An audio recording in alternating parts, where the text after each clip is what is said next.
माने योजना का मास्टरमाइंड जिनको बनाया, तो उनसे, उनके परिवारों से, उनको तो आपने तुरंत जो है कि है ना इस प्रकार की कार्रवाई करके जो है पुलिसिया कार्रवाई करके आपने उनको जो है कि अंदर कर दिया, बिना सोचे, बिना समझे, बिना जांचे, बने जो है कि विदाउट इन्वेस्टिगेशन आपने जो है कि कार्रवाई करी। ठीक है, प्रशासन अब जांच क्या करेगी?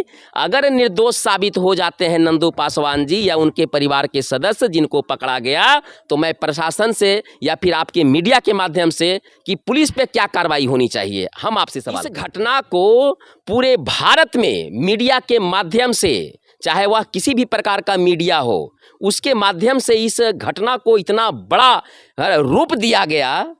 और जब इतना बड़ा रूप दिया गया तो अब तक तो पूरा ईडी और सीबीआई और जितने भी आपके जांच एजेंसियां हैं वो तो सभी को लगा देना चाहिए ना। आखिर अभी तक क्यों नहीं जो है कि जांच जो है कि अथी का गठन किया गया, किसी जांच ऑर्गेनाइजेशन को दिया गया? आखिर क्यों?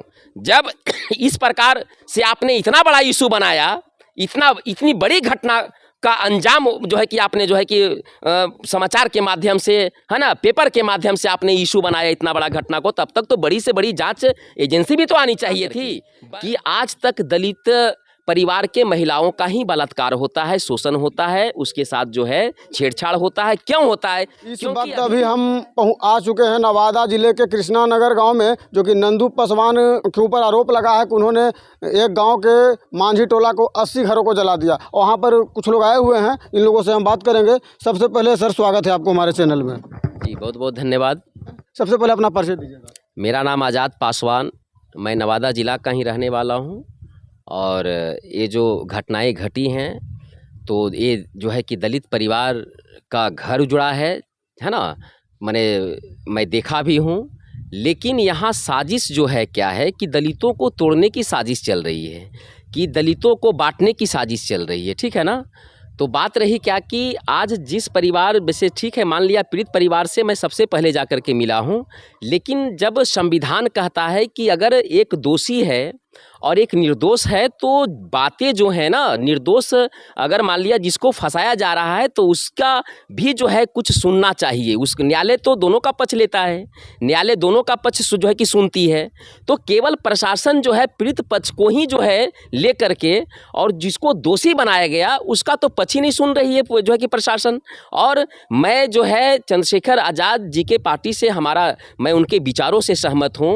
आप जानते हैं ना भाई, नगीना सांसद जो हैं चंद्रशेखर आज़ाद जी के विचारों से मैं सहमत हूँ। भीम आर्मी के जो आइडियोलॉजी है, मैं उससे सहमत हूँ। तो हम तो दलित को एक करना चाहते हैं, हम लोग दलितों को जो है कि एक करके आगे बढ़ना चाहते हैं, दलितों का विकास करना चाहते हैं। तो हम यहाँ किसी जाति विशेष को लेकर के मैं बात नहीं कर रहा हूँ। मैं कह रहा हूँ कि दलित समाज जो है एक रहे, एकजुटता बनी रहे। इसके लिए जो है हम जो है कि आपके जो है कि चैनल के माध्यम से मैं प्रशासन से कहना चाहता हूँ कि जब पीड़ित परिवारों को आपने सहायता किया, चाहे है ना उनकी बात को आपने सुना है, तो आपने दोषी बनाया, जिनको आपने केंद्र में रखा कि नहीं, पूरा मास्टरमाइंड इस योजना का मास्टरमाइंड जिनको बनाया, तो उनसे, उनके परिवारों से, उनको तो आपने तुरंत जो है कि है ना इस प्रकार की कार्रवाई करके जो है पुलिसिया कार्रवाई करके आपने उनको जो है कि अंदर कर दिया, बिना सोचे, बिना समझे, बिना जांचे, बने जो है कि विदाउट इन्वेस्टिगेशन आपने जो है कि कार्रवाई करी। ठीक है, मैं कहता हूं कि आप पहले समझ लेते कि भाई एक जो घटना घटी है, क्या यह वास्तव में वहाँ गांव था, वास्तव में वो घर था, वास्तव में वो जो है कि बस्तियां थी? माने कैसी बस्तियां जलाई गई, कैसा घर जला, कौन सा गांव जला, उसका नाम क्या था, क्या वह गांव का नाम आपके जो है कि सुपरविजन में है, क्या वह गांव का नाम आपके जो है कि क्या बोलता है जो है कि है ना, हमने मैंने किसी प्रकार से उस गांव का जो है कहीं भी लेखा जोखा है क्या? रेवेन्यू उस गांव के लोग जो है कि देते हैं क्या? या फिर मैंने इस प्रकार की जो घटना हुई है वास्तव में उनका जमीन था जिनका जो है कि घर जला है? तो सारी चीज़ों को देखते हुए, परखते हुए, समझते हुए आप कार्रवाई करते, लेकिन आनन फानन में आकर के जो है, हम तो दलितों की मैं बात करता हूं, ना कि अगर एक पासवान परिवार जो है कि परिवार पे हुआ है, मैं पासवान जाति से जो है कि संबंध रखता हूं, नहीं, मैं बाबा साहब के संविधान को मानता हूं और बाबा साहब के विचारों को लेकर के जो है कि मैं आगे बढ़ना चाहता हूं। वो अभी हमारा जो है कि आदमी है वह भी दलित परिवार से संबंध रखता है, हमारा जो है कि पासवान परिवार भी दलित परिवार से संबंध रखता है। इसलिए किसी प्रकार से जाति विशेष की ना बात जो है कि करते हुए मैं दलित एकजुटता की बात करता हूं। लेकिन संविधान इजाज़त देती है कि दोषी है या निर्दोष है, बात दोनों को सुनना चाहिए। आज इतना जल्दीबाजी जो है, एक परिवार को पकड़ करके रात में आकर के केवाड़ी तोड़ करके महिलाओं को जो है कि घसीट करके बच्चियों को जो है कि मारा, है ना, जो है ना विदाउट जो है कि महिला प्रशासन के बिना जो है, महिला प्रशासन के बिना आपने महिलाओं पे जो है कि कहर बरपाया, महिलाओं को जो है कि घसीटा, मारा, ठीक है ना। ये कहाँ का संविधान कहता है, कहाँ का नियम कहता है। मैं प्रशासन से मांग करता हूँ कि आपने जो इस जल्दबाजी जो आपने करी है, अगर नंदू पासवान जी निर्दोष साबित होते हैं तो इसका फैसला कौन करेगा जो आपने इस परिवार के साथ किया है। बिल्कुल, कहना है कि हम यहाँ पर आए तो यहाँ पर दरवाज़ा भी सब टूटा हुआ है और जो आरोपी लोग हैं इनके परिजनों का कहना है कि प्रशासन द्वारा दरवाज़ा को तोड़कर घर में घुसकर हमारे परिजनों को गिरफ्तारी किया गया। क्या इस पर क्या कहेंगे? देखिए, हमने तो पहले भी बता दिया ना कि सबसे पहली बात क्या है कि मैं प्रशासन को पूरी तरीके से मैं दोषी कहना चाहता हूं। ठीक है, आप हमारे सुरक्षा संरक्षा में आप मुस्तैद हैं, लेकिन आप एकदम माने बिना जो है कि इन्वेस्टिगेशन के, बिना जांच के आप इतनी बड़ी कार्रवाई एक विशेष जाति और परिवार को जो है कि लेकर के किसी, है ना, माने क्या बोलता है, हवा में आकर के, है ना, बिना सुने बिना समझे पक्ष तो दोनों का लेना चाहिए था। आज इतना ये जो है, माने बताइए जिन परिवार के घरों से 4 घर का यहाँ पासवान बस्ती है, ये जो है कि प्राण बिघा, ये जो है कि कृष्णा बिघा बोलता है, क्या वो प्राण बिघा 4 घर की बस्ती है, आप इसको दबंग बना दिए, आप इनको अपराधी बना दिए। बताइए, जो 70 साल का व्यक्ति है जिनका नाम नंदू पासवान है, वो 70 साल का व्यक्ति है जो बिहार सरकार में सेवा दे करके, उसमें भी आपके प्रशासन में ही सेवा दिया है बेचारा, जो है कि उन्होंने दिया है, और जो है कि रिटायरमेंट भी, अंत भी उनको जो है कि न्यायालय और कोर्ट से हुआ है। तो बताइए कि जो व्यक्ति आपके 60 सालों तक सेवा दिया आपके सरकार में, उसमें भी पुलिस विभाग में ही सेवा उन्होंने दिया है, तो उनको ये माने इतनी भी समझ नहीं है कि गलत और सही क्या है। अगर उजाड़ना ही होता तो उन लोग बगल में ही उसका घर है, मकान पक्के का है, तो आप कब का उजाड़ दिया होता। जैसा कि मैं सुना हूँ, हम चाहते हैं कि ये जो है एकदम पूरी तरीके से जो है बांटने की साजिश है। आप कह रहे हैं बांटने की साजिश, आखिर ये बांटने की साजिश कौन कर रहा है? देखिए, अब तो ये बताइए, आप मीडिया वाला हैं, आप समझदार हैं, हम तो भाई लड़ाई लड़ते हैं दलितों की, तो कौन कर रहा है ये तो जांच का विषय है, ये तो हमारा विषय नहीं है कि कौन कर रहा है। मैं तो आपको बता नहीं सकता कि कौन कर रहा है, ठीक है।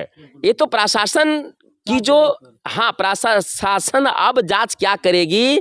अगर निर्दोष साबित हो जाते हैं नंदू पासवान जी या उनके परिवार के सदस्य जिनको पकड़ा गया, तो मैं प्रशासन से या फिर आपके मीडिया के माध्यम से कि पुलिस पे क्या कार्रवाई होनी चाहिए, हम आपसे सवाल करते हैं। सही बात है, अगर आप दोषी बना करके जेल भेज दिए, वो आदमी जेल में रहेंगे, कितना दिन रहेंगे, कब निकलेंगे, ठीक है, वो बात की बात है। लेकिन जब निर्दोष साबित होंगे तो एक प्रश्न है, सही आपका प्रश्न है कि उनके ऊपर क्या कार्रवाई फिर होगा। लेकिन अब प्रशासन के ऊपर कार्रवाई क्या होगा इस पर, और उनके परिजनों का कहना है कि सीबीआई जांच करके इस पर कार्रवाई किया जाए। जी देखिए, मैंने पहले भी आपसे कहा हूं कि जब इतना बड़ा इशू आपने बनाया, इस घटना को पूरे भारत में मीडिया के माध्यम से, चाहे वह किसी भी प्रकार का मीडिया हो, उसके माध्यम से इस घटना को इतना बड़ा रूप दिया गया, और जब इतना बड़ा रूप दिया गया तो अब तक तो पूरा ईडी और सीबीआई और जितने भी आपके जांच एजेंसियां हैं, वो तो सभी को लगा देना चाहिए ना। आखिर अभी तक क्यों नहीं जो है कि जांच जो है कि अथी का गठन किया गया, किसी जांच ऑर्गेनाइजेशन को दिया गया? आखिर क्यों? जब इस प्रकार से आपने इतना बड़ा इशू बनाया, इतनी बड़ी घटना का अंजाम जो है कि आपने जो है कि समाचार के माध्यम से, है ना, पेपर के माध्यम से आपने इशू बनाया इतना बड़ा घटना को, तब तक तो बड़ी से बड़ी जांच एजेंसी भी तो आनी चाहिए थी, जो है कि बैठानी चाहिए थी। आखिर क्यों नहीं बैठाया आज मैंने अभी तक? जांच बैठाकर उसमें दोषी है उसको सजा मिले, जो निर्दोष है उसको छोड़ देना चाहिए। मैं कहता हूं कि कहीं भी अगर मानवता का हनन होता है, चूंकि लड़ाई हम लोग मानवता का लड़ते हैं, और आज तक जो भी कष्ट सहा है, जो भी परिवार मेहनत किया है, जो भी समाज मेहनत किया है, वो दलित समाज किया है। आज जितना भी आप देख लीजिए उठा करके कि आज तक दलित परिवार के महिलाओं का ही बलात्कार होता है, शोषण होता है, उसके साथ जो है छेड़छाड़ होता है। क्यों होता है? क्योंकि अभी भी दलित परिवार बहुत गरीबी अवस्था में जी रहा है। बाबा साहब का दिया हुआ आरक्षण से कुछ मैंने जो है थोड़ा सा हम लोग ऊपर आए हैं, है ना। अभी 2-4% ही जो है कि है ना मुख्य धारा में आने की कोशिश करी, अभी भी आया नहीं है। लेकिन आप ये समझ लीजिए कि ये जो है साजिश है, और कहीं ना कहीं जो है जब ये जांच होगा तो बड़े स्तर की जब तक जांच नहीं होगी, सीबीआई स्तर की जांच नहीं होगी, तब तक यह मामला जो है सामने पारदर्शी नहीं हो सकता। आप लोग देख सकते हैं, इनका कहना है कि जब तक सीबीआई जांच नहीं होगा तब तक जो है कांड का खुलासा सही नहीं होगा। यानी जो है गलत तरीके से पुलिस जो है फंसा करके नंदू पासवान जी के परिवारों को जेल भेज दिया गया है। बाकी आप लोग इनके बारे में क्या समझते हैं, अपना राय भी कमेंट करके बताइए।